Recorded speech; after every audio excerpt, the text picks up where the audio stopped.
Hello and welcome. This is Kevin, also known as AWOL, and today we are working on my second chapstick holder. This one is completely different than the previous one because the first one was all about finding out how many strings it takes to make one.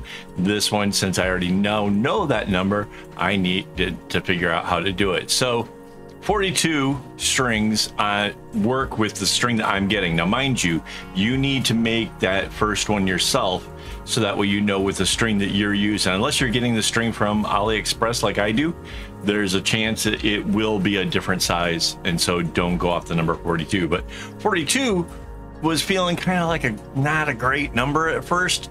The wife's like, well, you know, you could do it's 6 times 7, and I'm like, yeah, there's not a whole lot of 7-string bracelets. And then 6 strings, you know, maybe I could find a pattern, but a 6-string bracelet's really small, and so it would be like really super repetitive or whatever. But then I realized that 6 times 7, 6 can be divided in half, so 7, if we double that, make it 14, you get 14 times 3.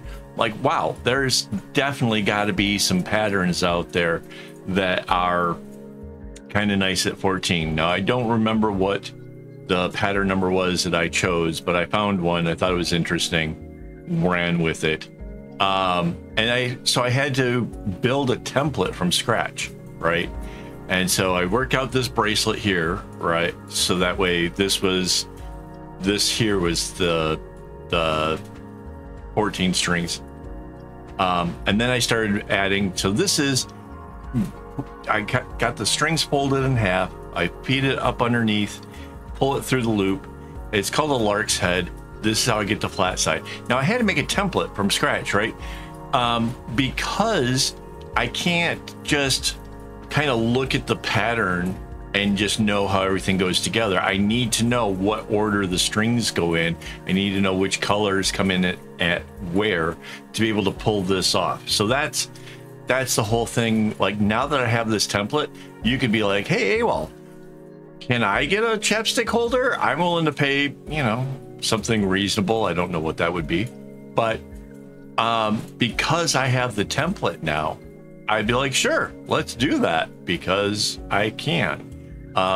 So that whole first one, although it seems a little silly, kind of, you know, hots and cold colors or whatever, the first one lays down the groundwork of getting the strings together to know how big it has to be. So yeah, that's because you can try to do the math. I've done the math before on bracelets, you know, bags and whatnot, but this is kind of small. It's kind of reasonable to just do the beginning, you know, just a candy stripe one, just to kind of try it out, make sure everything goes right, because, you know, you can make mistakes with math. I don't know. Still, at the end of the day, though, the whole thing comes out pretty cool. I've got a number now. I've got a template now, so that's pretty neat. You can see now I'm kind of building out the flat area, and I'm trying to follow the pattern that I've got laid out for me, which, mind you, even with it having a template, like, this pattern wasn't super easy. I mean, it's got some qualities to it that was sort of fun and interesting and whatever. And it kind of, like, part of it kind of remind me like of like the scarabs type thing. It's got like this, you'll see that a little bit later on. It's got this weird thing kind of coming around a diamond with like legs or whatever. So that's kind of helped inspire the colors. So we got like a blue and a gold. But yeah, I build this out as much as I can while it's flat, because once it goes into the cylinder, you got to keep kind of rotating it to work on any little area, which makes it really, really difficult to kind of, you're just always moving it around a lot.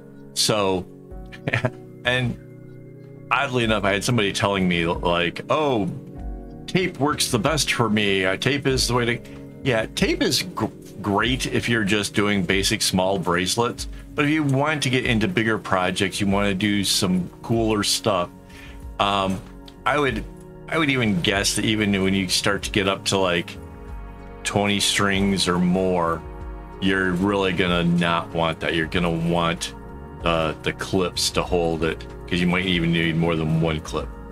All right, so I built out that area, and now it's time to join it with the first bracelet-like part that I made. So basically I put the clips close together, work them out, and then again I build on that in order to try to just get as much accomplished before it goes all the way around. And yeah, it just makes it easier in general. It just really does. So yeah, and for me, anything that can make these bigger projects easier is something I'm definitely going to go for. I know that may seem a little bit silly, but you know, because I've done bigger projects, I've done like a 5-foot wide piece, but still, even with the smaller ones, if there's a way of making your life a little bit easier, it's definitely worth it. So what else can I tell you? This is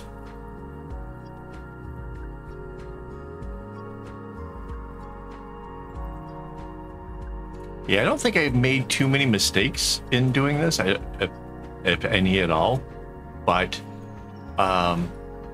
because the pattern is repetitious, I was able to look at the area that's not broken in half.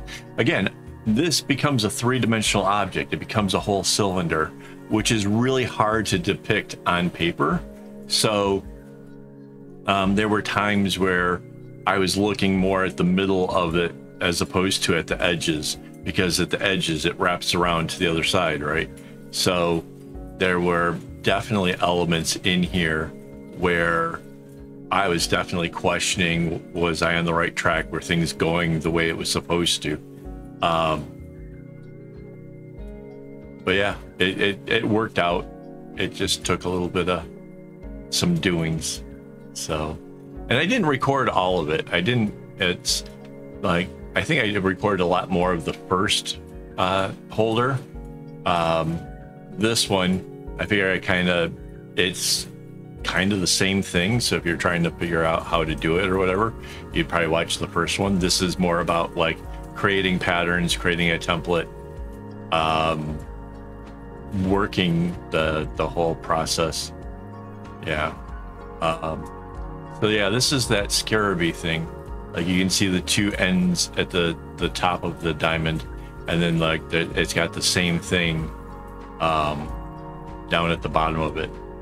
So yeah, I don't know. I mean, and then like I didn't really want to have the little dots off onto the side, but the pattern itself, it needed those ones to turn around and come back the other way.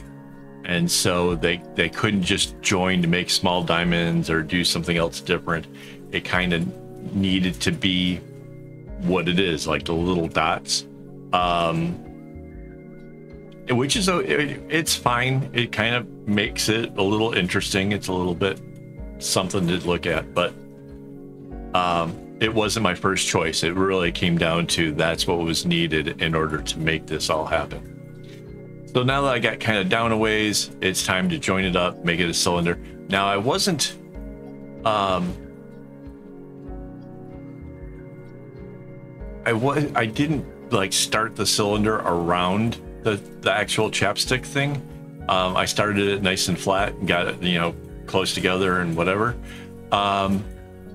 The putting it around the chapstick thing comes a little bit later, but this is just enough to kind of get it secure and solid. But it is a bit easier to actually have the thing in there. So I use these binder clips. These ones are just kind of a little bit fancy, wiry ones, as opposed to the normal big black ones that everybody tends to use. But either way, it would still work. You just need something to kind of hold it in place while you're working. And then you can kind of open it up a little bit and give it the little turn. And you'll be surprised as to how many times you actually have to do that. Because when it is sitting as a cylinder, the amount of area that you can really work with the knots is really, really small. It really, really is. Especially if you're kind of particular about how you want things to turn out. Like I really wanted this to come out nice. I wanted this to be a fun one. And I have them in my hands. They're hooked to a keychain, and then the keychain's got like the bag hook thing to it. So yeah, I've been putting it on my backpack. So one's got chapstick and the other one's got the Vicks inhaler thingies. So here you can see how I'm using 2 clips to hold it in place, and yeah, it does kind of get jostled around from the tension. I do have to kind of keep shifting it back, but that's okay. It really does make it easier to work on. I don't recall if you get to see how I rotate it. Basically, I can push down on that little tab thing and just give it a little turn wherever needed. Yeah, like that. It just, yeah. I don't know if looking back, if I would have tried a different pattern. I'm kind of okay with the one that I chose, but I am kind of questioning this clippy thing though. Definitely, it's not locking together right. It looks like it's been pulled or something's wrong with it. So I might actually use the keychain to anchor it to my bag instead, because I don't want it falling off. But yeah, I don't think I bought this one. I think I found this one, so that's what it is. But yeah, this is what it's like working on the cylinder part. It's kind of trying to find the best angle and work on the space and rotate as necessary. A little bit on the tedious side, but that's probably just because of the pattern that I chose. Like it's a little bit more difficult than some of the other ones I saw, but I thought it was pretty. I thought it had some potential. So I'm actually thinking about making a third one, but I don't know if I'd actually make a video for it. I don't know. We'll see how it goes. I kind of feel like I've taught you how to get it started. I taught you how to make a pattern and work it out. So like the third one would just be doing a pattern and working it out. Like there's no added anything to that. So but if you guys have questions, if there's something I missed, let me know, and maybe I can make a third video and explain whatever I might have missed out on. Okay, kind of think that like there's some room for that. Mind you, again, I'm not giving you guys the pattern because I don't think it's going to be 42 strings for you. If you're using a floss that's a little bit smaller, it might be as many as 50 strings, in which case you can do 5 sets of 10, or you know, you work out your own math and you have to work out your own pattern. And I have the templates. You can use the A4 template to work out the number of strings that you need and work out how the strings start and where you're going from there. Because honestly, this just works out because I did the math to find out what would work for my string. So there you go. And I'm not saying you need to go out and get AliExpress string. I imagine with the US with tariffs that it might get kind of expensive or delayed a lot. So it might be just easier for you guys to get DMC floss at home and do your own thing. So there you go. Yeah, I don't know what to tell you. I definitely like the way this thing turns out. But I imagine like if it had like more strings in there, that you could have come up with a better pattern maybe and really have turned out something amazing. So all right, so this is kind of going into the final bits of this. There'll be a reveal and everything. I brought, because there's 3 times the 14, I brought it down like a bracelet where it goes over 1, then the next one loops, goes over 2, the next one loops, goes over 3. And I brought it down into 3 diamonds. So that way it just kind of gives it like a cleaner look to it. And then you'll see like I group all the strings together and take two of the gold strands, and one goes around to the left and the other one went around to the right, and then I tied them in a knot and just cinched it all together like that. I thought it would look a little bit nicer than the last time where I just tied it into one great big old knot with all of the strings. I thought this would make for a nicer, cleaner look. So there's that. Cut off all the rest of the string, and here it is. There is my chapstick holder. My chapstick has a little mirror on it. Isn't that cool? Maybe it's hilarious, but all right.